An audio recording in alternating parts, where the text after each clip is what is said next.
Živijo, dobrodošli v 12. oddaji Ambientov, ki je hkrati tudi zadnja v tej prvi sezoni. Ampak brez skrbi, jeseni bomo spet z vami.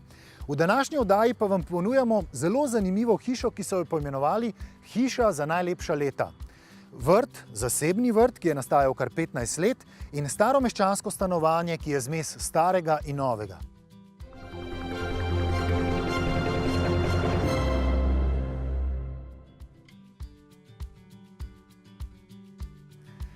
To je ta hiša za najlepša leta. Katera točno so ta, ne vem, bom pa vprašal.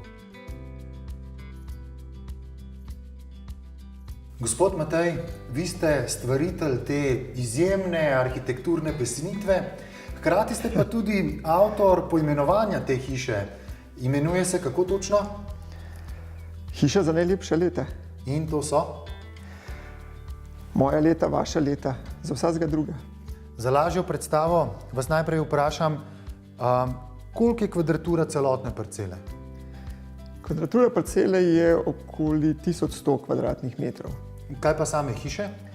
Hiša ima 155 kvadratnih metrov, s tem, da ta del, kjer je v bistvu hiša za dva, mislim, da je okrog 130, ostalo tam zraven je pa potem še dodan nek prostor za goste.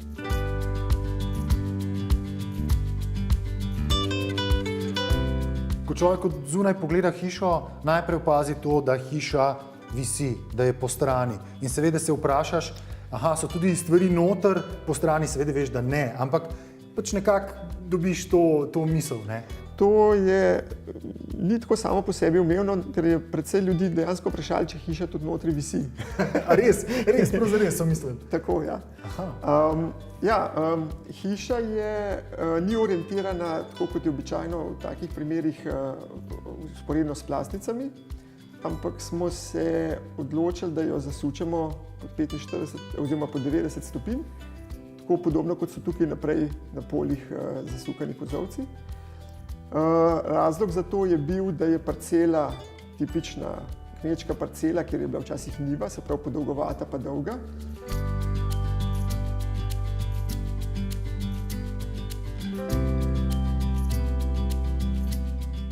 Z naročnikoma smo se želeli izogniti temu, da bi morali delati hišo v nadstropja. Tako smo dobili potem to pozicijo, zdaj, ker pa sam teren nekoliko pada. Mogoče veste, koliko je tega naklona? Seveda, vem točno.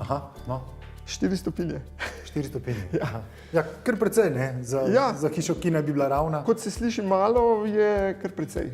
Tako kot je zelo izrazito, ko jo gledaš od zunaj. In zdaj, ker teren pada, smo v bistvu tukaj praktično skoraj etažo nižje kot tam zgoraj pri cesti. In če bi delali ravno, bi tukaj dobili dvonadstropno hišo, kar ni bil namen. Mi smo želeli povsod ohraniti to značilnost kmečke hiše, pritlične kmečke hiše. Želeli smo, da v vsakem preseku ohrani nekako človeško merilo. In jasno, tako smo potem prišli med več variantami do poševnega slemena. Poševno sleme pa narekuje potem tukaj noter tudi več nivojev. Hiša je razdeljena na 3 nivoje, od katerih so zamaknjeni po, bi rekel, tretjino etaže vsak. In pa tudi to stopnišče, se pravi 2 stopnišči sta enako visoki stopnišči? Enako visoki stopnišči. In potem je po teh nivojih pač razporejen program, tako da zvezno teče od spalnih prostorov pa kopalnice na severovzhodu, do bivalnega dela pa vhoda tukaj v centru in potem bivalni prostori, dnevna soba v nadaljevanju, pa še lebdeča terasa preko. Vse hiše, ki jih jaz delam, so lesene in to iz preprostega razloga, ker mi je les kot material blizu, ker so bistveno hitrejše narejene. In ker se mi zdi, da je tudi bivalno ugodje v takih hišah boljše. Tako je ta hiša narejena, konstrukcija je, tako kot ste rekli, lesena, ampak lesene so tudi izolacije, in drugi materiali, tako da je na nek način zelo, kot se zdaj moderno reče, sustainable. Aha, to bi bilo v slovenščini Trajnostna. trajnostna. Aha. Ta betonski kamin je tukaj prvič iz več razlogov. Eden je ta, da deli te dva prostora, se pravi delni prostor proti dnevni sobi, in zaradi tega je tudi nekako takšne velikosti. Ja, na nek način zakriva, ampak kljub temu ne zakrije. Ne? Tako, no in kot vidite, tukaj smo se zelo potrudili, da se vidi ta struktura lesenega opaža, ki ta kamin je bil narejen pravzaprav, ker ga nismo mogli kasneje prinesti, dobesedno na začetku, takoj po temeljih in temeljni plošči, je bil narejen ta kamin, ki smo ga potem zaščitili in v bistvu potem to celo leseno hišo poveznili čez. Se pravi, ni bilo ne zidov, ne strehe, ničesar. Ničesar. No, ta rdeč dimnik je prvič rdeč zato, ker rdeča barva na simbolnem nivoju nekako pomeni vročino, toploto, kar se tukaj dejansko dogaja. Strast sredi hiše. Drugič, ja, tako, pa zato, ker sem osebno prek tega dimnika nekako, bi rekel, tudi počastil enega mojega mentorja, enega avstralskega arhitekta Glena Murcutta, ki je zelo dostikrat uporabljal ta element dimnika v prostoru in ga je tudi pobarval rdeče, pa se mi je zdelo lepo. No, jaz sem izredno vesel, da so prav ta svetila noter, zato ker to so pa svetila slovenskih avtorjev, znanih arhitektov Vehovar. In zdaj je sin zakoncev Vehovar dejansko ta svetila spravil tudi v nek način serijsko produkcijo, reče se jim Storž. In se mi zdi, da spet po neki naravi, ker je lesena hiša, ta svetila iz furnirja izredno lepo pašejo tukaj noter, poleg tega, da mečejo čudovito svetlobo, pa so res dekorativne.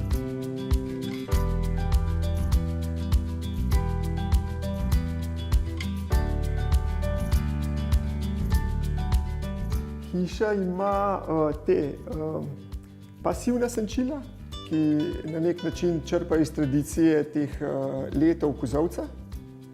Aha, od to pride. Ja, tako.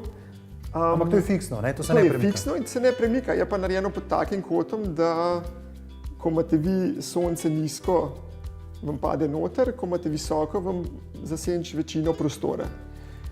Je pa seveda vsa ta okna, pravzaprav vsa ta okna so opremljena tudi z senčili, ki so zdaj gor, skrini, in ki bojo zdaj ob določeni uri, mislim, da kar sami zlezli dol.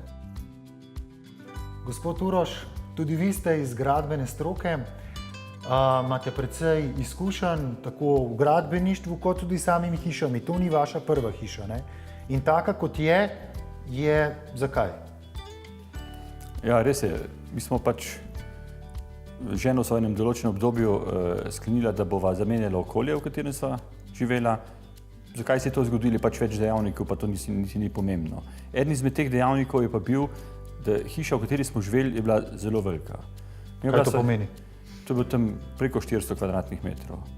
In ko sva v bistvu ostala na nek način sama, se pravi, ko otroci grejo od hiše, potem ugotoviš, da je to mnogo preveč in da ne želiš biti sužen nečesa, kar si takrat iz takega ali drugačnega razloga predimenzioniral. In to je bil pač razlog, da je bilo izhodišče za naslednjo hišo ena določena površina. Zdaj ni šlo tle za en kvadratni meter, ampak kljub temu, skratka mejhna na nek način. In to nam je tudi uspelo potem. Pri gradnji hiše mislim, da arhitekt ne more rešiti tvojih glavnih vprašanj. In glede na to, da smo pač nekaj izkušenj s tem hišam imeli do sedaj, tudi ni bilo težko formulirati, oblikovati želja. Tako da praktično to, kar je zdaj tle noter, jaz mislim, da je tle tisto, kar smo želeli. Da je pa Matej tle dodal tisto, kar je bil pač njegova naloga, oblikovno, pa ja, v določenih stvarih pa tudi v smeri, ker na koncu je to stroka, ne? Stroka morate svoje narediti. Ne? Ampak tle bi poudaril, da kot naročnik v bistvu moraš vedeti, kaj bi rad imel in to moraš znati povedati nekomu. Tle pa Matej in tle bil tisti, ki je pač predlagal, da se televizija skrije, da ima možnost, da se skrije za eno bariero. Tukaj? Tako je, Aha. ker namen televizija ni en dekorativni predmet, ne? In s tem se jaz strinjam. Ampak jaz brez televizije vseeno ne bi bil, recimo. Ne? No in to je bil zdaj kompromis. Se pravi, mi lahko televizijo vidimo ali pa lahko ne vidimo. Tako da je to bila taka simpatična rešitev, s katero smo bili vsi zadovoljni. Ja.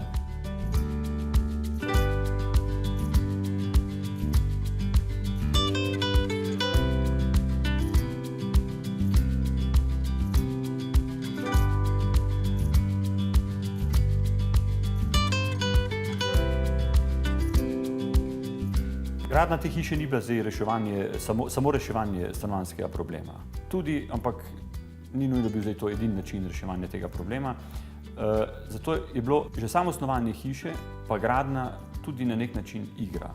Mislim, ne čisto zdaj v dobesednem smislu, ampak doživljanje tega procesa je pa bil, tako da ni bil napor. Seveda, vsaka gradnja je napor, tudi ta je bila, predvsem pri zaključevanju. Ampak je bila v veliki meri pa bila igra.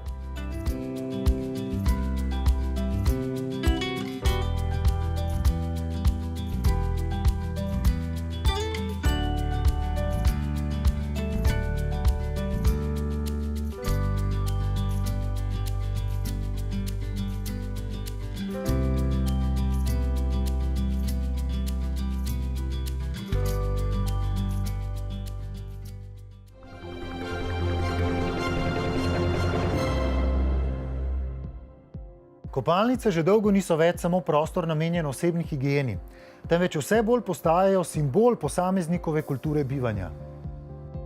Statistika pravi, da se Evropejci v povprečju prhamo 4-krat na teden. Enkrat na teden, običajno ob nedeljah, pa si privoščimo kopel. In naše kopalnice so seveda temu primerno predvsem praktične, kar pa ne pomeni, da si ne želimo bolj udobnih, namenjenih užitkom in sprostitvi.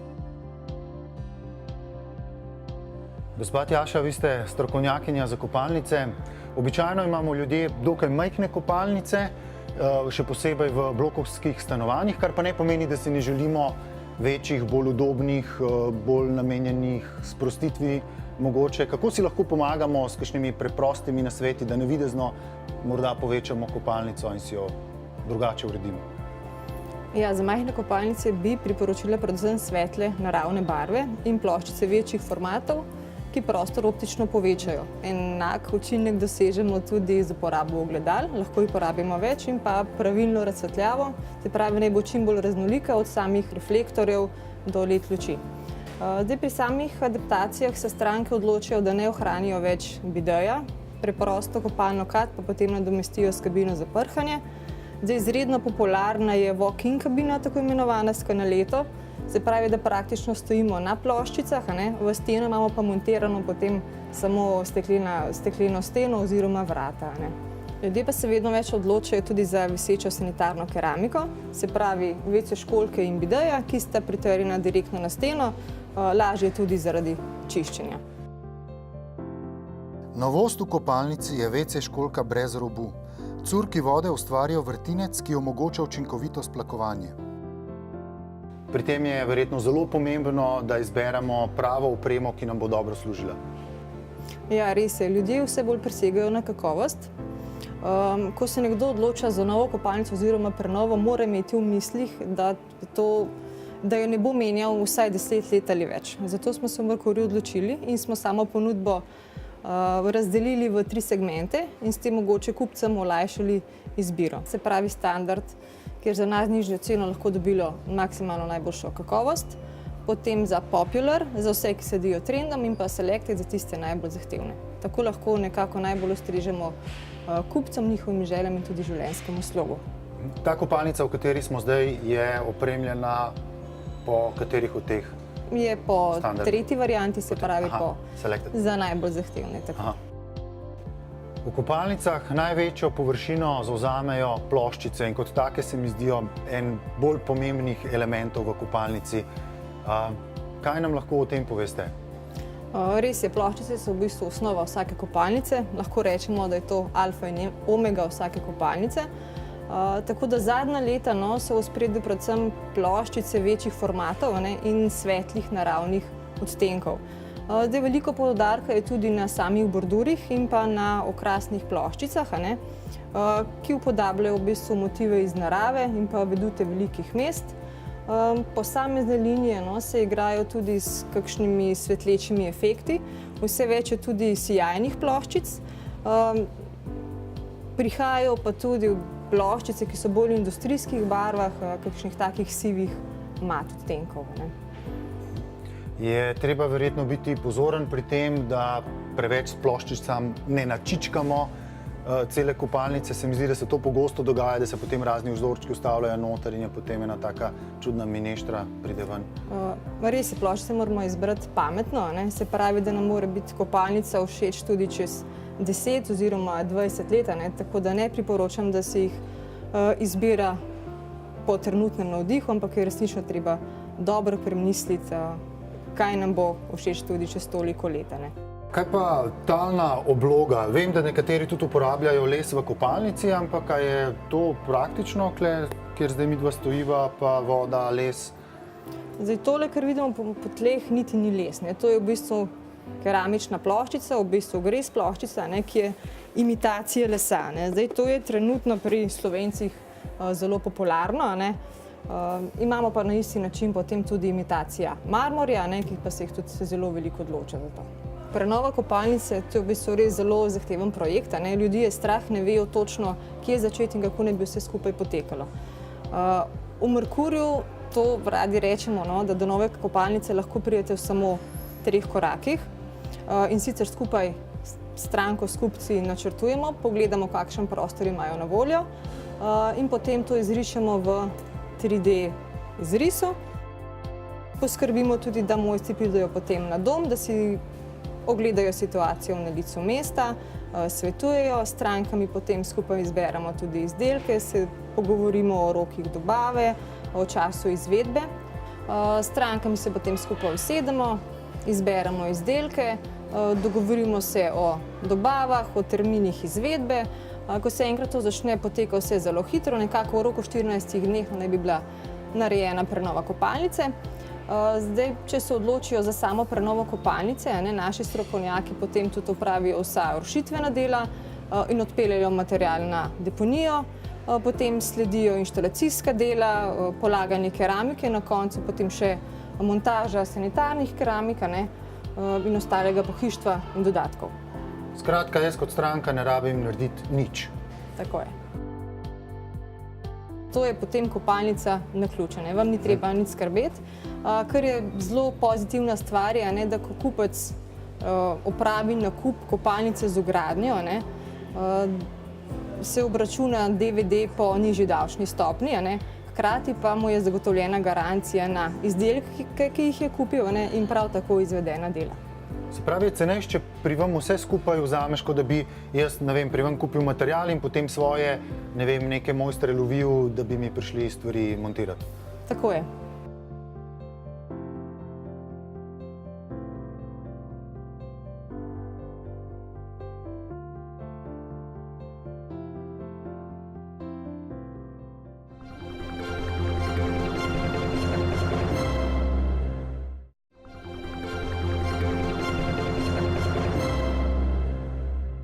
Lastnik vrta na Dolenjskem je rastline razporedil tako, da je vrt privlačen v vseh letnih časih. Neredko se izkaže, da se najlepši vrtovi ne razkazujejo ob glavnih ulicah pred lepimi hišami. Nekateri vsebinsko bogati in z občutkom za lepoto urejeni vrtovi se skrivajo tam, kjer jih ne bi nihče iskal. Tak je vrt Tomaža Vesela v manjšem kraju na Dolenjskem, skrit, napol umaknjen, ob hiši, ki je s ceste skoraj ni videti.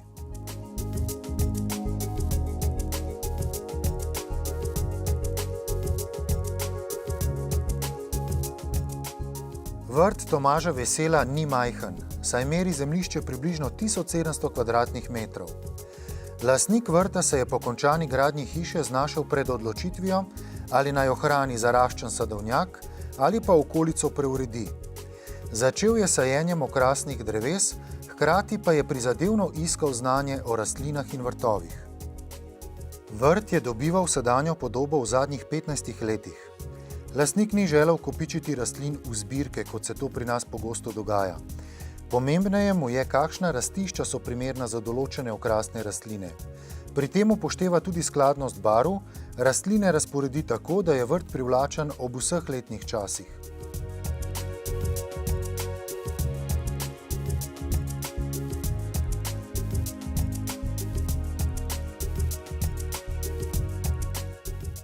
Tomaž Vesel se po zahtevnem delu v službi najraje sprosti prav z negovanjem vrta.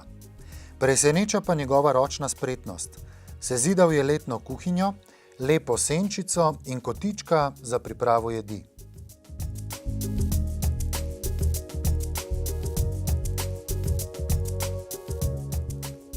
Ni vešč le obračanja kamnov in priprave malte. Zna tudi variti in kriviti različne ostanke iz železa. Tako so nastale fantazijske figure, v katerih vselej začutimo kanček igrivosti.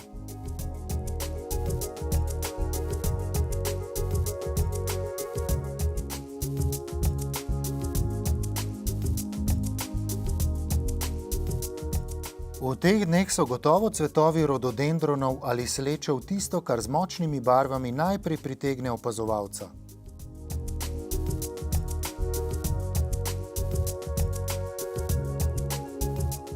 Vrt je Tomaž Vesel zasnoval tako, da se posamezni kotički nizajo ob veliki osrednji trati. S tem je prostorsko ustvaril osrednjo ravnino, ki omogoča pogled na vse strani, vabi k sprehodu po njenem robu in hkrati omogoča, da rastline dobijo dovolj svetlobe za rast. Kot je primerno za sonaravno oblikovan vrt, na Veselovem vrtu ni ravnih linij. Gredice, trata, poti in druge vrtne prvine so nepravilnih, mehkih oblik.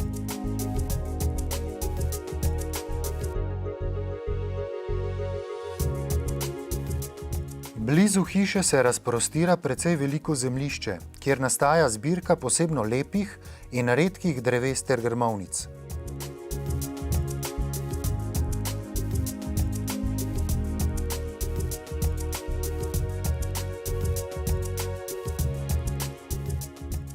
Ob tej zbirki leži obsežen zelenjavni vrt, za katerega skrbi Tomaževa mama, on pa iz svežih vrtnin rad pripravi sveže jedi. In kot da vse to še ne bi bilo dovolj, so na tem zemljišču postavili pravo kamro, Dolenjci bi rekli podek, poleg nje pa dvojni kozolc, toplar po domače. V njem je našla prostor zbirka starih predmetov iz kmečkega okolja.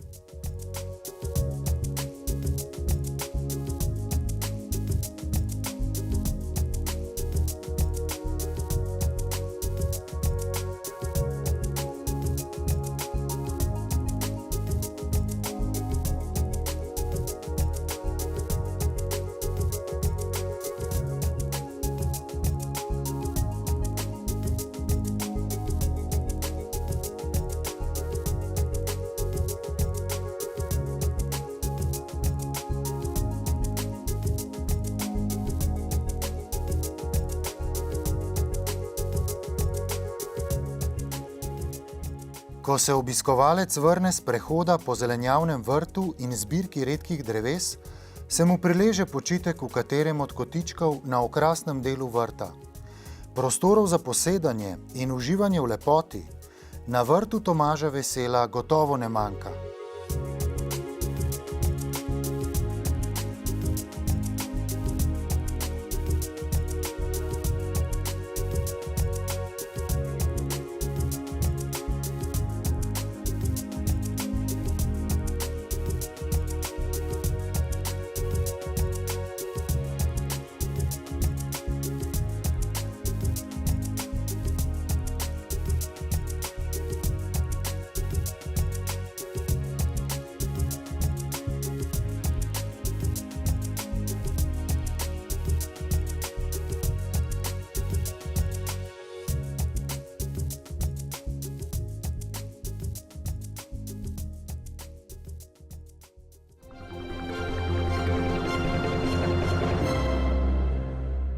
Lastnika obnovljenega meščanskega stanovanja v središču prestolnice živita v tujini in zaželela sta si preprosto opremljen počitniški dom. Staro meščansko stanovanje v središču Ljubljane je preplet starega in novega. Lastnika, ki živita v tujini, sta družinsko domovanje na Gosposki ulici popolnoma prenovila, a sta tudi po prenovi obdržala vse najlepše kose masivnega pohištva. Nastalo je sodobno stanovanje z starinskimi elementi, ki je na oko privlačno, a preprosto za vzdrževanje. Popolnoma obnovljeno meščansko stanovanje sredi Ljubljane zme starega in novega. Masivno orehovo pohištvo se lepo dopolnjuje s sodobnimi kosi klasičnega videza.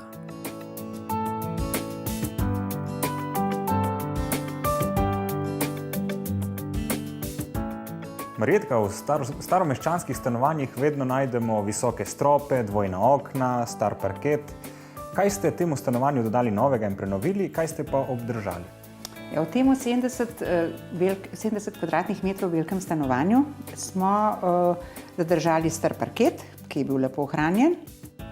Prenovili pa smo tudi v celoti elektriko in vodovodno inštalacijo. Celotnega stanovanja. Ja, tako. Parket je pa ste zbrusili najbrž, ne? Parket smo zbrusili in lakirali z matlakom. Veliko ste obdržali teh nekih masivnih orehovih kosov pohištva. Na kaj moramo paziti, kadar kombiniramo z novimi kosi pohištva? Na kakšen način se kombinira? To pohištvo je bilo družinsko in se lastnika nista želela ločiti od teh kosov, ki so bili lepo ohranjeni. Da se jih pa čudovito kombinirati z nekim bolj klasičnim pohištvom in pa seveda z peščeno-sivimi odtenki barv, ki se zlijajo potem tudi s to starim vzdušjem in pohištvom. A moramo biti pozorni na material, na isto vrsto lesa? Mogoče tudi, da stremimo bolj k kakšnem masivnem lesu, ne lakiranem, modernem, steklenem, ne. Kovinski videz mogoče ne bi lepo pristojal k takim kosom, ne. Bi takšno staro pohištvo lahko tudi uporabili v navadnem stanovanju oziroma stanovanju z nižjimi stropi? No, uporabil bi ga lahko, a ne, samo ne bi bilo lepo in tudi običajno take masivne velike kose ne uporabljamo v takih novodobnih stanovanjih z nižjimi stropi, ker sploh tudi te kosi ne pridejo do izraza, a ne. Masivno pohištvo je bilo tudi delano za velika stanovanja, stara stanovanja, velike hiše, prostore in jaz pravim, tako naj tudi ostane. Kuhinja je opremljena preprosto, za zaveso pa se skriva manjša priročna shramba. Polepšana je s tapeto, ki jo pred mastnimi madeži in vlago ščiti poseben premaz Don Flok. Največ macole ste pa uporabili v kopalnici, Ja. ker je vse novo, ne? Nove ploščice. Res je, tam so pa fajn tolkli fantje. Treba je bilo vse prenoviti, staro banjo, kat vendati, umivalnik, posodobiti sistem v kopalnicah, kakor je zdaj z vodo, z gabariti, s tušema, ne. In izbrala sem tudi take odtenke, ki so sicer tukaj v stanovanju peščene in pa z vzorčastimi ploščicami dosegla malo take živahnosti. Tako da to je najbolj sodoben del stanovanja bila. Ja, strop smo pa znižali, to je tudi ena taka dodatek lepotni za temnejšo barvo, ker posod v stanovanju smo zadržali visok strop, kot je bil, nikjer ga nismo nižali. Aha, tudi v kopalnici ga niste nižali Ne, zgor nismo. vizualno, z barvami? Tako. Aha. V manjši sobi so izdelali podes, kjer občasno prespita vnuka.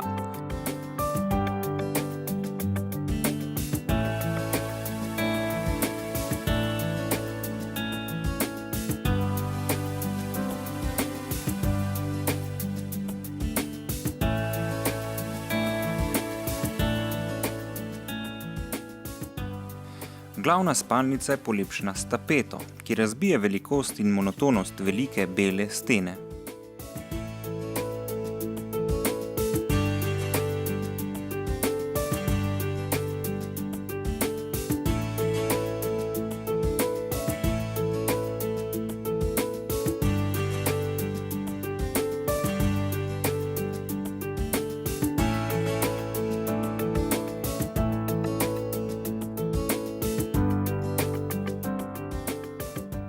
S tapetami ste tudi okrasili določene stene v celotnem stanovanju, ne?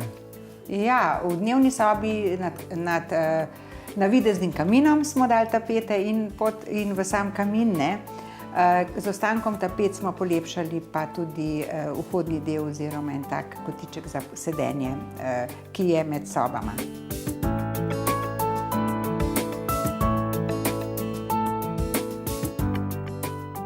Lastnika sta si želela kamin in ker ni bil izvedljiv, so naredili dekorativnega. Nekoč ga lahko nadomestita z električnim kaminom, ki bo prostor dodatno ogrel.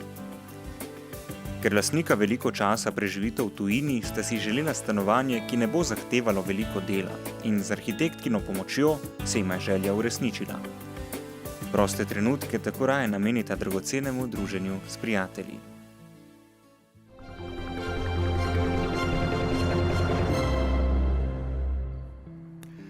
Tako, s tem zaključujemo zadnje ambiente v tej sezoni. Še vedno pa nas lahko spremljate na našem Facebook profilu TV Ambienti in na spletni strani www.tvambienti.si. Čez poletje ne pozabite na nas, vidimo se spet jeseni, čaka nas še precej zanimivih, neodkritih ambientov, katere si želimo raziskovati skupaj z vami.